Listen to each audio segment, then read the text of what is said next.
औज़ुबिल्लाहिमिनश्शैतानिर्रजीम बिस्मिल्लाहिर्रहमानिर्रहीम अस्सलाम वालेकुम वरहमतुल्लाहि वबरकातुहू। मेरा आज का अमल उन बहन भाइयों के लिए जो बहुत परेशान हैं या किसी मुसीबत में गिरफ़्तार हैं या फिर कोई तंग करता है या फिर रिज़्क़ की तंगी है। ये ऐसा अमल है, किसी भी परेशानी में है, किसी भी मुसीबत में है, रिज़्क़ की तंगी है, तो इंशाअल्लाह आपकी किस्मत बदल देगा। इस अमल को लाखों की किस्मत बदलने वाला अमल कहा गया है। बहुत अज़मत वाला अमल है। इसको नमाज इशा के बाद सिर्फ़ और सिर्फ 5 मरतबा पढ़ना है आपने, और नमाज असर के बाद सिर्फ 100 मरतबा पढ़ना है। ये ऐसा अमल है। नमाज असर ना छोड़ने का हुक्म दिया गया है।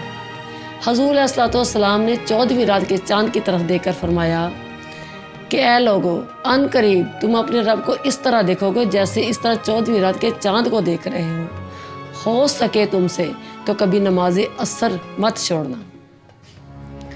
नमाज असर का टाइम जो हज़रत आदम अलैहिस्सलाम की दुआ कबूल हुई थी और हज की कबूलियत का वक़्त भी वही है।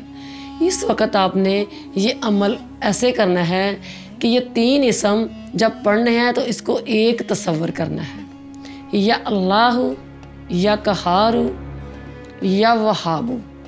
इसको एक तसव्वुर करके एक दाने पर पढ़ना है। इसी तरह आपने 100 मरतबा पढ़ लेना है। और इशा की नमाज के बाद आपने ये 5 मरतबा इस तरह पढ़ना है कि एक फिंगर पर आप या अल्लाह, या कहारू, या वहाबू। फिर बाद में उसके बाद या अल्लाह, या कहारू, या वहाबू। इसी तरह 5 उंगलियों पर पढ़कर अल्लाह से दुआ करके आपने सो जाना है। इंशाअल्लाह चंद दिन गुजरेंगे, अल्लाह आपकी मुसीबत ख़त्म करेगा, और अगर रिज़्क़ की तंगी है तो वो भी ख़त्म होगी। हर कोई शख्स आपको तंग करता है तो उसका तसव्वुर करके पढ़े, इंशाअल्लाह आपकी तमाम मुश्किलें हल होंगी। ये बहुत अज़मत वाले इस समय मेरी दुआ है कि अल्लाह आपको हर परेशानी से निकाले। जिस नीयत के लिए आप पढ़ रहे हैं अल्लाह आपको कामयाबी अता फरमाए। आमीन।